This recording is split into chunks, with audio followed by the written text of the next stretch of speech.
শ্ৰোতা দৰ্শক সকলোৰে নিশ্চয়কৈ ভাল।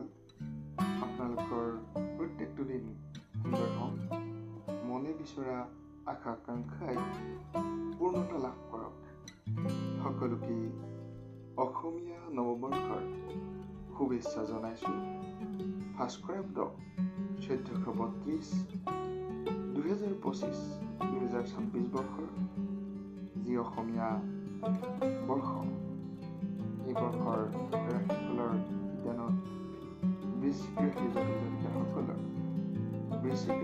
জাতিকাসকলৰ কিভাৱে পাৰ হ'ব এই বৰ্ষ, তাকে আজি জনাব বিচাৰিছোঁ। আপোনালোকে মৰম দিব, আদৰ দিব বুলি আশা ৰাখিছোঁ। আপোনালোকৰ মৰম আদৰ অবিহনে আমাৰ চেনেলৰ নিশ্চয়কৈ অগ্ৰগতি নাই। আপোনালোকে ইমান দিনে যিমান ধৰণে মৰম আদৰ আশীৰ্বাদ দি আছে আমাৰ প্ৰতি, সকলোকে অজস্ৰ প্ৰণিপাত। সকলোৰে ভাল হওক, মনে বিচৰা আশা আকাংক্ষাই পূৰ্ণতা লাভ কৰক, তাৰে কামনা মা ভগৱতী মা কামাখ্যাৰ শ্ৰীচৰণত অজস্ৰ প্ৰণিপাত যাচিছোঁ। বৃশ্চিক ৰাশিৰ কথা ক'বলৈ গ'লে, বৃশ্চিক ৰাশি চক্ৰৰ অষ্টম ৰাশি, বিশাখা নক্ষত্ৰৰ এটা পদ, অনুৰাধা নক্ষত্ৰৰ 4টা পদ, জ্যেষ্ঠ নক্ষত্ৰৰ 4টা পদ লৈ বৃশ্চিক ৰাশি গঠিত হৈছে। বৃশ্চিক ৰাশিৰ আদি আখৰ ন আৰু জ। এই ৰাশিৰ অধিপতি মংগল, ৰবি আৰু বৃহস্পতি ইয়াৰ মিত্ৰ, আনহাতে বুধ হৈছে শত্ৰু গ্ৰহ। এই ৰাশি বিশেষভাৱে কালপুৰুষৰ কথা যদি আমি ক'ব বিচাৰোঁ, বৈশিষ্ট্যৰ কথা ক'ব বিচাৰোঁ, বৃশ্চিক ৰাশিৰ জাতক জাতিকাসকল সাধাৰণতে ধন সম্পত্তিৰ অধিকাৰী, ভোগী হয়, সৌভাগ্যৱান হয়, বুদ্ধি সম্পন্ন হোৱা দেখা যায়। তেওঁলোকৰ কেতিয়াবা মন যদি কোমল অন্তৰৰ হৈ থাকে, কেতিয়াবা তেওঁলোকৰ মন কঠোৰ অন্তৰৰ হোৱা দেখা যায়। সাধাৰণতে মন বুজি পোৱাটো অতি সহজ নহয় বৃশ্চিক ৰাশিৰ জাতক জাতিকাসকলৰ। বৃশ্চিক ৰাশিৰ জাতক জাতিকাসকলৰ কৰিবলগীয়া কামখিনি কৰি অন্য কামত হাত দিয়ে বুলি কোৱা হয়। জীৱনত যথেষ্ট পৰিমাণে ধন সম্পদ লাভ কৰিবলৈ সক্ষম হয়, উন্নতিৰ দৰ্জা নিশ্চয়কৈ তেওঁলোকে খোল খুৱাব পাৰে বুলি কোৱা হয়। কল্পনা শক্তি থাকে, নিজকে অতি শুদ্ধ শক্তিশালী উচ্চ বুলি গৌৰৱ কৰিও ভাল পায় বৃশ্চিক ৰাশিৰ জাতক জাতিকাসকল। আপোনালোকে আমাৰ চেনেল যদি এতিয়ালৈকে ছাবস্ক্ৰাইব কৰা নাই, ছাবস্ক্ৰাইব কৰি দিব। আপোনালোকৰ মাজৰে এজন বুলি ভাবি ল'ব আৰু ভিডিঅ'সমূহ শ্বেয়াৰ কৰিব বুলি আশা ৰাখিছোঁ। বৃশ্চিক ৰাশিৰ জাতক জাতিকাসকলক জীৱিকাৰ কথা ক'বলৈ গ'লে দায়িত্বশীলভাৱে কৰ্ম তেওঁলোকে সম্পাদন কৰে বুলিও কোৱা হয়। 2025-26 বৰ্ষৰ মাজত 2024-25ৰ প্লাছত যি আপোনালোকৰ 2025-26ৰ মাজৰ 1432 ভাস্কৰাব্দৰ ফলাফল কি ধৰণে যাব, বৰ্ষৰ ফল অনুযায়ী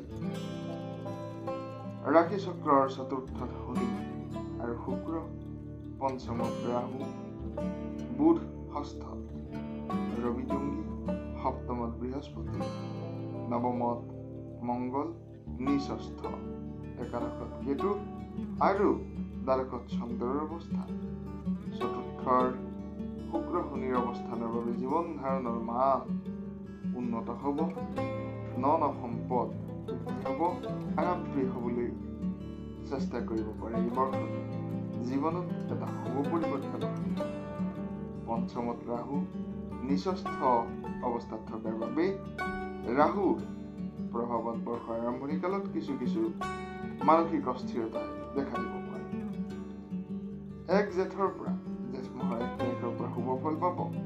ষষ্ঠত ৰবি জুংগী হোৱাৰ বাবে অৰ্থৰ উপাৰ্জন বৃদ্ধি হ'ব, মনত সন্তুষ্টি লাভ, সুস্বাস্থ্যৰ অধিকাৰী ইত্যাদি হ'ব। বিভিন্ন প্ৰকাৰে সামাজিক সন্মান বৃদ্ধিৰ যুগ দেখা গৈছে। ধনৰ স্থানৰ কথা ক'বলৈ গ'লে বৃশ্চিক ৰাশিৰ জাতক জাতিকাসকলৰ বাবে এইবাৰ ধনৰ অধিপতি গ্ৰহ হৈছে বৃহস্পতি। বৰ্ষৰ আৰম্ভণি কালত সপ্তম স্থানত থকাৰ বাবে অতিকে শুভ, অতিকে মংগলজনক বুলি ক'ব পাৰি।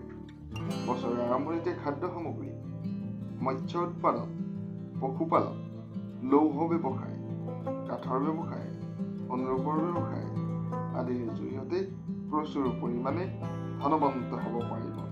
28 বহাগৰ পাছত ধনৰ স্থান অশুভ হ'ব। 17 আহিনৰ পৰা আকৌ অতি উচ্চ হ'ব ধনৰ স্থান। ব্যৱসায় বাণিজ্য আদিৰ কথা ক'বলৈ বিচাৰিছো। ব্যৱসায় বাণিজ্যত আপোনালোকৰ অধিপতি গ্ৰহ শুক্ৰ বৰ্ষৰ আৰম্ভণি কালত চতুৰ্থত থকাৰ বাবে অতি শুভ যোগ। আনহাতে সপ্তমত মংগল থকাৰ বাবে ব্যৱসায় বাণিজ্যত প্ৰচুৰ উন্নতিৰ দিশ দেখা গৈছে।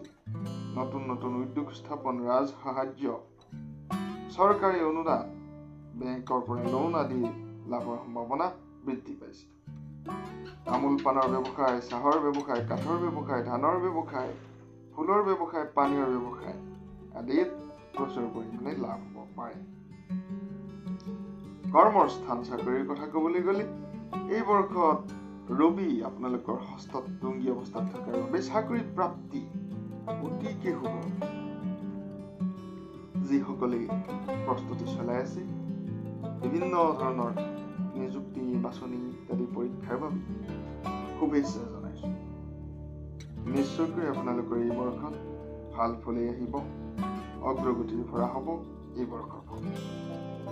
বিশেষভাৱে এই বৰ্ষত কৰ্মক্ষেত্ৰত সৰু সুৰা বাধা নোহোৱা নহয়। জেঠ মাহৰ 1 তাৰিখৰ পৰা বাধা আঁতৰিব। পশুপালন, ৰেল বিভাগ, প্ৰতিৰক্ষা, পুলিচ বিভিন্ন ধৰণৰ বিভাগত কৰ্মৰ যোগ দেখা গৈছে। প্ৰেম প্ৰণয় বিবাহৰ ক্ষেত্ৰতো আছে শুভ যোগ। বিবাহৰ পাত্ৰ পাত্ৰী লাভ কৰিব। বিপৰীত লিংগৰ পৰা মনোবাঞ্ছিত সহায়। বিদ্যাৰ স্থান, মৰমৰ ছাত্ৰ ছাত্ৰীসকল, মৰমৰ শিক্ষাৰ্থীসকল সকলোকে শুভেচ্ছা। মা সৰস্বতীৰ শুভ দৃষ্টি থাকক সকলোকে প্ৰাৰ্থনা জনাইছো। মা সৰস্বতীৰ শুভ দৃষ্টি সৰ্বদা যাতে ছাত্ৰ ছাত্ৰীসকলৰ মাজত থাকে। বিদ্যাৰ অধিপতি এইবাৰ গ্ৰহ হৈছে শনি। বছৰ ফল অনুযায়ী স্বগৃহত থকাৰ বাবে অতিকে শুভ। বিদ্যাৰ ক্ষেত্ৰত ভূগোল, কাৰিকৰী শিক্ষা, অংক, পদাৰ্থ বিজ্ঞান, ভূতত্ত্ব, ৰাজনীতি, শিক্ষা ইত্যাদিত সুনাম অৰ্জন কৰিব পাৰিব। উচ্চ শিক্ষাৰ শিক্ষাৰ্থীসকলে পাব নিজৰ কৰ্মৰ ফলাফল। এইবাৰ প্ৰতিকাৰৰ কথা ক'বলৈ গ'লে ৰাহু মংগল এইবাৰ অশুভ গ্ৰহ। ৰাহু মংগলৰ প্ৰতিকাৰ কৰি ল'লে আপোনালোকৰ সৰ্বদা ভাল ফলাফল পাব, সমৃদ্ধি আহিব। বিভিন্ন ধৰণৰ পূজা পাতল, বিভিন্ন ধৰণৰ ৰত্ন ধাৰণ ইত্যাদি গ্ৰহৰ শুভ দৃষ্টিৰ পৰা বচাই ৰাখিব পাৰে। জনাইছো সকলোৰে শুভ হওক, মংগল হওক তাৰে